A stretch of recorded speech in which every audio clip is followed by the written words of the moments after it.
we've always resonated with the outcasts and we've always been misunderstood. And I think it's more important ever to like stand by our community and also have Halloween as an outlet to have some fun and make some more connections.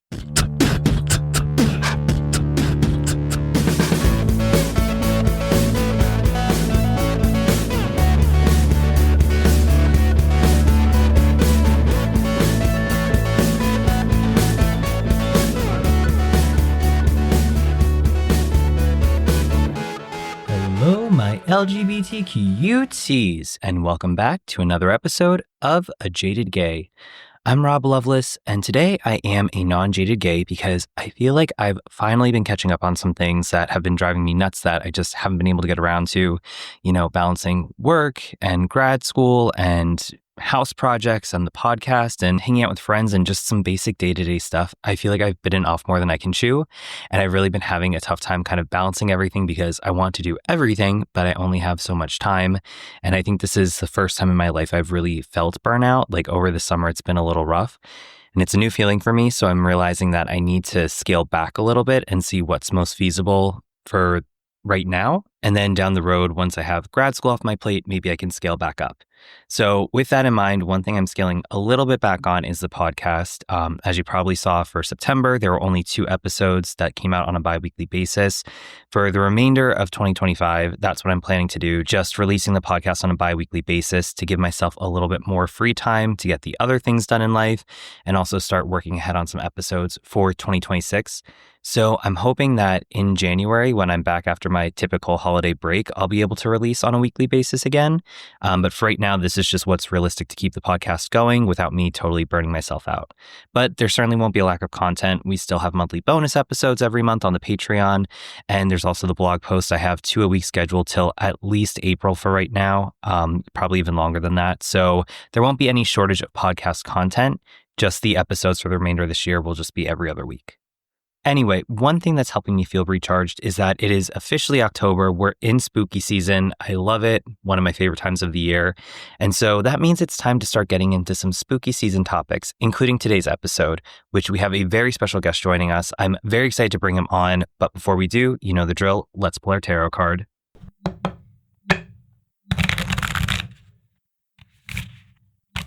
So for this episode, we drew the Hermit in reverse.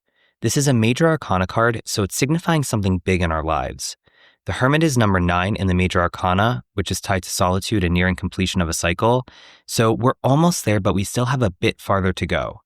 And the Hermit is an interesting card because when we draw it upright, it signifies wisdom and solitude. But when we draw it in reverse, it's indicating that we may be living in isolation and feeling lonely. Specifically, when we draw this card in reverse, it's indicating that we may be spending too much time alone or not enough time with ourselves. We may have become so busy with our day-to-day lives that we aren't able to listen to our inner self, and so we want to make sure we have more time to ourselves to get in touch with our inner wants and desires.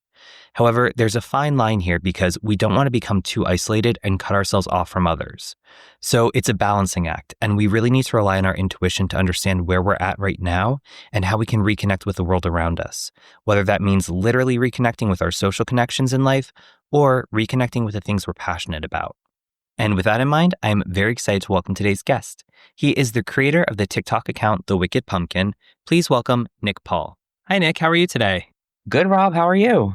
Doing well, thanks. It is finally October. I've been gearing up for this since like August 1st, just ready for fall, pumpkin, all things spooky. So I'm really excited to have you on today to talk about your TikTok and Instagram account, The Wicked Pumpkin, which I think will really help bring all the LGBTQs out there into spooky season and get ready for the fun month ahead. Yes, I am so excited. I actually have a Halloween party that I'm hosting with PVD Horror coming up, and we're really hoping to get some LGBTQ community, especially in Providence at that event. So it's really exciting.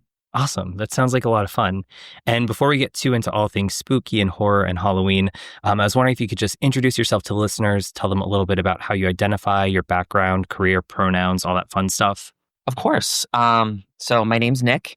I'm from the Providence, Rhode Island area. I identify as he, him, and gay. And I've been out since I was 18 years old. I'm 32 now, so it feels like a lifetime ago, but also doesn't. I feel like I don't know if you experience this, Rob, or other people on your podcast, but like, they always say like gay people tend to like really live like their teen years within their 20s and 30s. And I feel like that kind of happened for me. I've always related to like people who are older than me. So like even growing up, I was like an old soul, but I do feel like now that like I've kind of truly like become who I am. And just living life to the fullest and not really caring as much what people think. I'm like kind of going through my kind of younger self, even though I'm like in my 30s, if that makes any sense. Yeah, it does. And I think too that might be part of the tie into why people enjoy Halloween so much, or why I guess I should say the LGBTQ plus community enjoys Halloween so much, even Hmm. into adulthood, because I think it gives us a chance to kind of relive some of the fascination and excitement that we had around the holiday when we were younger. No, for sure. Yeah, I've always loved Halloween, but I know I totally know what you're saying. Like, I just, yeah, Yeah, it gives you that opportunity to kind of explore that sense of wonder, but as an adult, where you kind of are a little bit more authentic into your own identity and you really kind of embrace it and lean into, do I want to dress super spooky? Do I want to dress super campy? Or, do I want to consider drag? So I think it just opens more doors for us in adulthood to kind of take off the heteronormative mask and really try on a new mask for the day. 100%. Well, I do like to ask all my guests too. Today, are you a jaded or non-jaded gay and why? I would say I'm a non-jaded gay today just because, I'm just coming back from vacation. I just went on a really fun Euro trip with my partner and our friends, and we went to Switzerland, Germany, and Austria for Oktoberfest. Kind of settled into work this week, and then just kind of now it's spooky season and I'm kind of booked with a lot of activities and like podcast interviews with you and just, looking forward to the season. So not jaded quite yet. I will say though, when I look at TikTok and Instagram and there's political things that pop up, I then become a jaded gay because it's pretty depressing. So at least Halloween in the spooky season is a good distraction from like what's going on in the world, if that makes sense. Absolutely. I mean, the horrors persist, but so do we. Yep. Well, I guess we can go right into it then. Your Instagram and TikTok handle is the Wicked Pumpkin, and it's already giving off spooky season energy. So, how did you come up with it, and how does it connect to your content or your personality? So I came up with the Wicked Pumpkin when I first started for years. I was kind of afraid to put myself out there, and originally, like the name of my show was going to be called like Nick's Picks, and I was going to choose like, oh, this is why I like it, kind of similar to what I do now. But I was like, I don't know, I feel like I really need something that really shows my personality, because two of the biggest things in my life is I'm gay and I like spooky things. So even though you don't really see like gay really in the name, it almost sounds like it's a drag persona, even though it's not. So I kind of like that. They have like almost like a name. And then the wicked, I say wicked a lot. Obviously, I live in New England. So we say like that was wicked good. That's wicked awesome. But you can also use wicked as a term of like spooky and like a wicked witch or, something like that. So I feel like put the two together and then obviously pumpkin. I love Halloween season and jack-o'-lanterns mean a lot to me. I've always loved jack-o'-lanterns, but I also love pumpkin flavored, treats, like especially like coffee and whatever. So tried to mesh everything together. And I think that's just how it kind of became the name. And why do you think social media and TikTok in particular has become such a powerful space for queer creators? So I think it's become a powerful space and a tool because growing up especially, I'm millennial generation, I'm not Gen Z. I didn't have these platforms really to connect with. We had MySpace and then Facebook, but now that like, I'm scrolling TikTok and Instagram and your For You page comes up, I'm seeing a lot of content that's relevant to like what I like and whether that be, other queer people talk about their experiences, whether it be coming out or navigating through the world as a queer person. It's giving me history I didn't know about, like through like especially the AIDS pandemic. And yeah, I just feel like growing up, I was kind of sheltered. I went to Catholic school my whole life, went to church, and then, kind of coming out of the closet is when I think social media, I was 18, that was 2011. And I feel like as I've grown older, like the social media, Instagram, TikTok has come on the rise. And there's just way more platforms to kind of connect with people who are even more like you. I think when you come out, you're just like, okay, like first is your gay community, right? That's like the first step. You want to just kind of come out how you ever identify, but then you get really niche and you want to connect with people who are like you.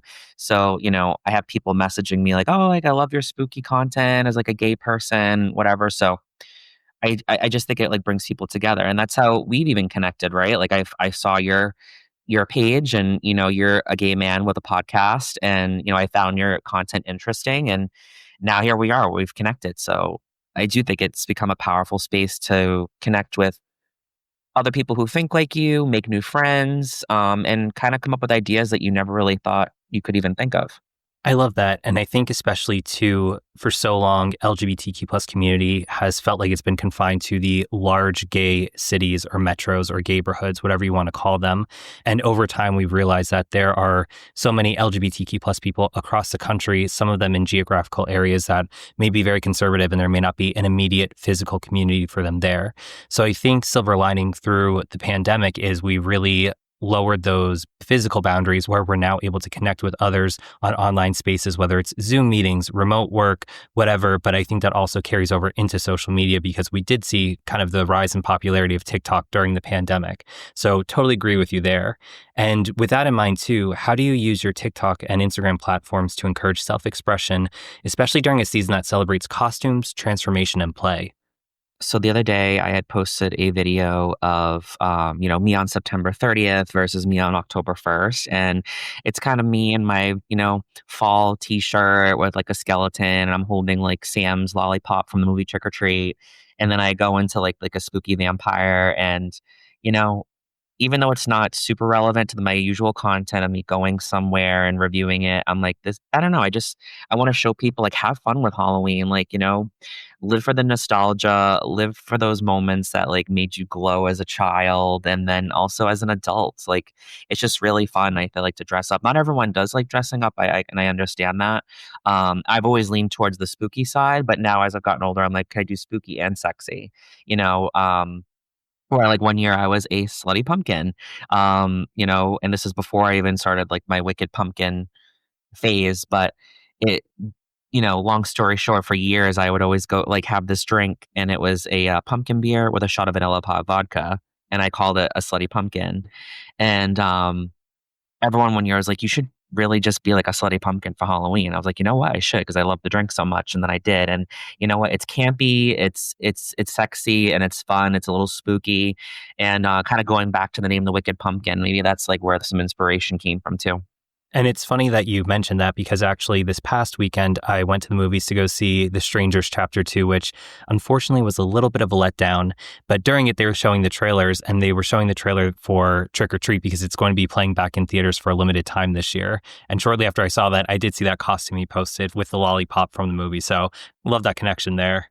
Yeah, it's been one of my favorite movies for a long time, and there was a lot of backstory there. When I was younger, the trailer had come out, and then it actually took 2.5 years for the movie to be released. There were some issues with it because, like, at the time, it was kind of controversial for children to die in horror movies. Now, as you know, like, I feel like children aren't safe anymore. But when the movie finally came out, my grandmother, who's passed away now, she also loved Halloween. She drove me to FYE, and I picked up a copy immediately of Trick or Treat, and I watched it, and it's just become like one of my favorite movies because it's silly. Um, I feel like there is some like lesbian vibes in the movie with the werewolf story, which is super fun, and it just really brings that true Halloween aesthetic that I like. Well, with that in mind, have you noticed any specific ways TikTok trends bring queer people together, especially during seasonal moments like Halloween? Yeah, I would say especially with like songs, I feel like, you always have the big thing right now is like kind of like the transitional that I did. I wouldn't say the song that I used is really trendy right now because I used Rob Zombie's Living Dead Girl. But, I notice a lot of people, they'll be like dancing or, moving, and then all of a sudden they have like their Halloween costume or like they snap to spooky season. And, I do notice that a lot of the time it is queer people because usually our community loves to dress up. Um, and I think Halloween is a chance for us to feel a little more free because usually dressing up is a little like, seen a little weird. I feel like outside the norm, but during this season, people don't really blink twice about it because it's Halloween. So we feel a little more comfortable doing even more than normal, if that makes sense. Definitely. And you kind of just touched upon this in your previous answer, but why do you think Halloween in particular resonates so strongly within the queer community? Well, I always feel like even not just Halloween, but even like villains, like in a Disney movie or, a show or Frankenstein. We've always resonated, I feel like, with the outcasts, and we've always been misunderstood. So I think that, you know, people have always seen us as like odd or don't want to accept us. Like even in Frankenstein, right? Like the monster, the crowd is out to get the monster and he hasn't even done anything and so misunderstood. Or even in Wicked, coming out like Elphaba, they come to get her and all that, and she just hasn't done anything. And I think us as LGBTQ people can relate to that because we feel that on a daily basis, especially with the trans community right now. They feel so isolated. And I think it's more important ever to like stand by our community and also have, Halloween as an outlet to have some fun and make some more connections. And what's been the most surprising or heartwarming connection you've made with someone through your content? Actually, here's a great story. So the other night I was at a bar at Deadbeats and for a long time I have followed a drag performer named Ricky Mortis. And, you know, they were the first drag performer to be in one of my first hosting gigs. And now we've become friends and we were talking at the bar. And then next to me there was another these two guys and they were, oh, excuse me. And I'm like, oh no problem. And I turn my head and they're actually the Scariest Cut, another podcast I had followed in my earlier days, and I didn't know they were going to be there. And like, then all of us just kind of started talking and hanging out, and I just feel like it's the power of social media, and like we're all like rooting for each other. And I think maybe on the inside, all of us have felt like outcasts, and then it's kind of fun to like see like us all getting bigger and watching each other grow and just staying connected. So it was like, oh, that was like a really little special moment the other night. And you were telling us up front how you were just on a trip in Europe beforehand. For anyone following your accounts, you'll see that you travel quite a bit. So, as an LGBTQ plus traveler, where's your favorite spooky season destination and what makes it special for queer travelers?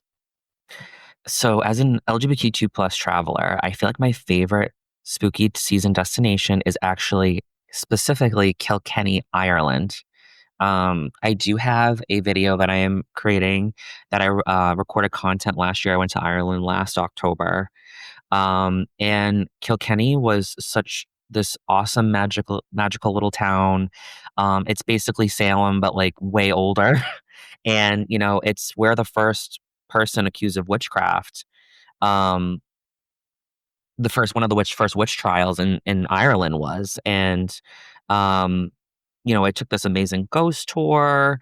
And then, just on top of it, Ireland is so LGBTQ plus friendly.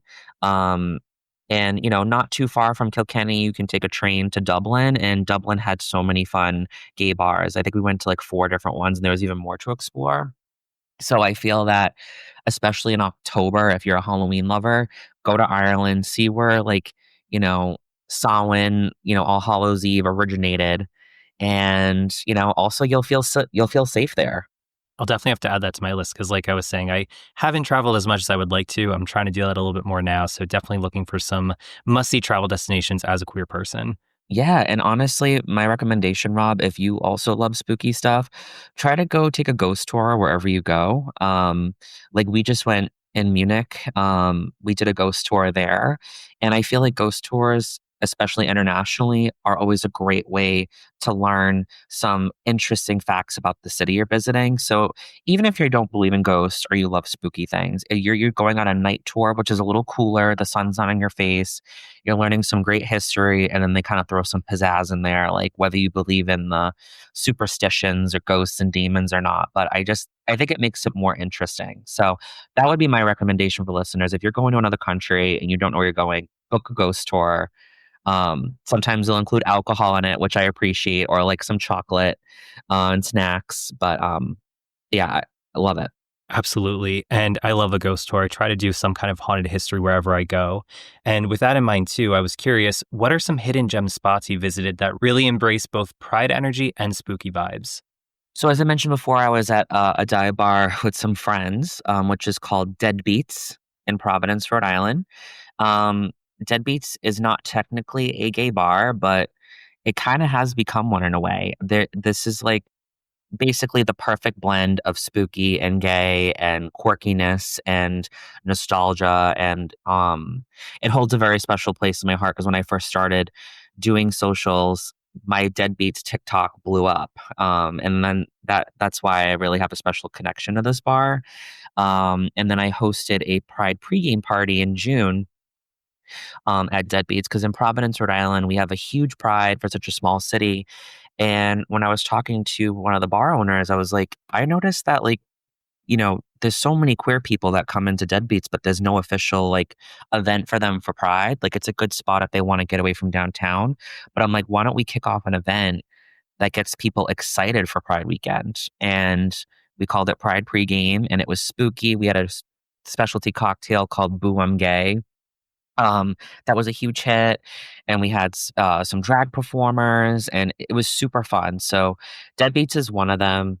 Um, I would say another hidden gem that embraces pride and spooky energy. Honestly, all of the gay bars in Providence during Halloween. I know that sounds a little broad, but we go all out. We have the bars decorated, and it's like we call it the little Fruit Loop in downtown Providence. And it's just like all little bars that are near each other. So you can just walk, you don't even have to Uber. Um, Super welcoming. And have you discovered any LGBTQ plus owned bars, cafes, or restaurants that go all out for Halloween? I would say, going back to Ireland, yes. And there was a couple bars that went all out, especially in Providence.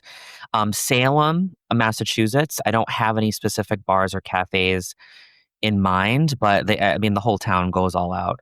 Now, if you do go visit Salem, Mass during October, it is kind of crazy. The crowds are insane. It's really hard to get into places, but if you kind of want that Halloween magic and you kind of want to see all the hustle and bustle, I do recommend going there to see it at least once. I wouldn't say on Halloween night, but maybe early October. And Salem is also really a progressive city. It makes people feel safe. There's a really cool a store there called Die With Your Boots On. That's where I got my first harness for my Wicked Pumpkin costume. It's like a bright orange harness. So that would be a great place to check in if you're visiting Salem, Massachusetts. And Halloween parties and fall gatherings are all about the menu. And I know you're telling us about the slutty pumpkin up front. So beyond that, what's your go-to spooky season drink or dish to recommend? I love a good pumpkin espresso martini. Um, so I feel like that I do love a espresso martini on the norm. So I feel like you just add some pumpkin into it. That's really good. Um, and I don't know, I'm actually a sucker for a good old fashioned. I know it's not considered a spooky drink, but I feel like once the fall hits, I kind of want um, a whiskey drink, and I think a good old fashioned you can't go wrong with. And then for snacks and drinks, I obviously mentioned I love pumpkin in my coffee.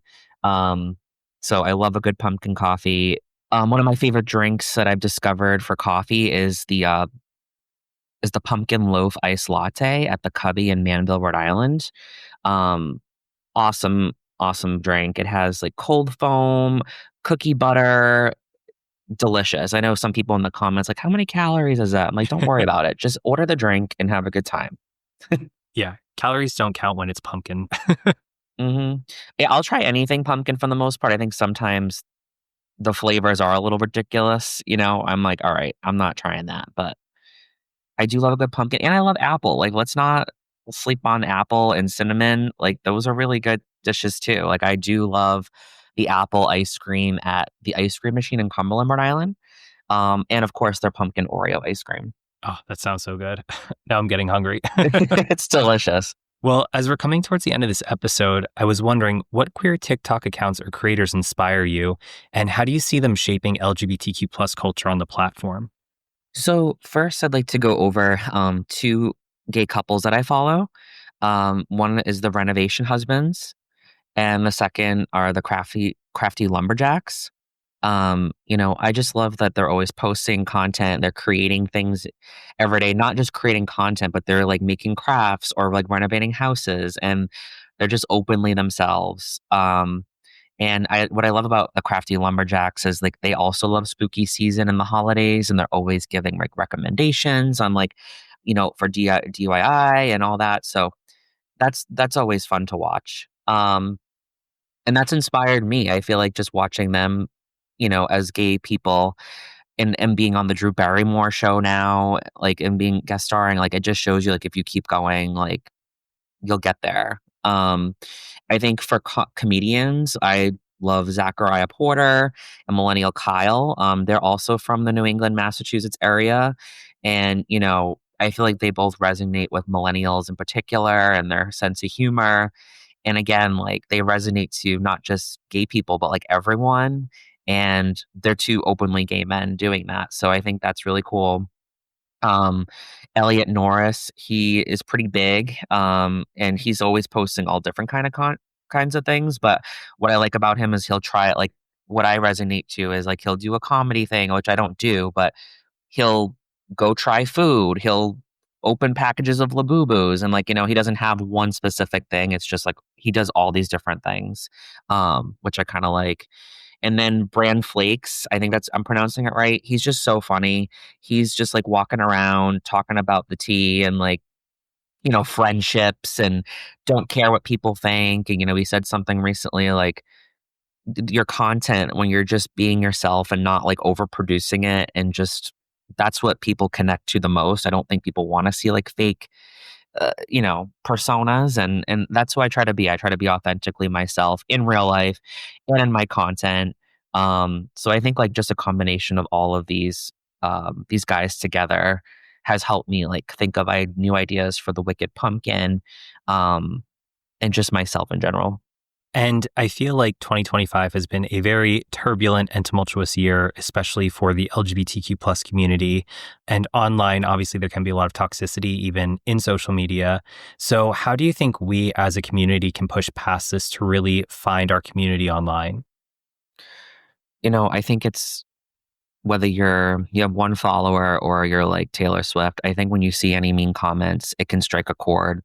Um, especially for LGBTQ plus people. And I think that, you know, just try to ignore it as much as you can, even though, we can't stop people from saying negative things. Like, I've been bullied, when I was younger, for being fat or being gay. And, that really like struck a nerve with me, and it's something I carry with, but now it's something that I'm really like proud of. Like, my body has fluctuated so much over time, and, I've always had more like a feminine voice that I was very self-conscious of.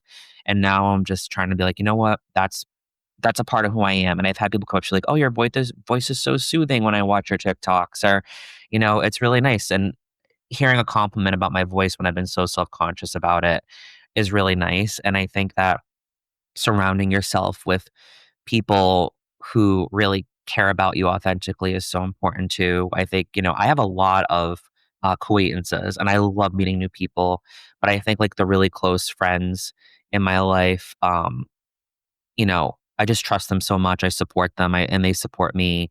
And, you know, going back to like, okay, the queer community and, how can we ignore that and like fight that? I think just stay within your communities, keep having conversations, vote, vote, vote, vote. I would say, I think that people just think you should vote for like the president. And I think your local elections are so important.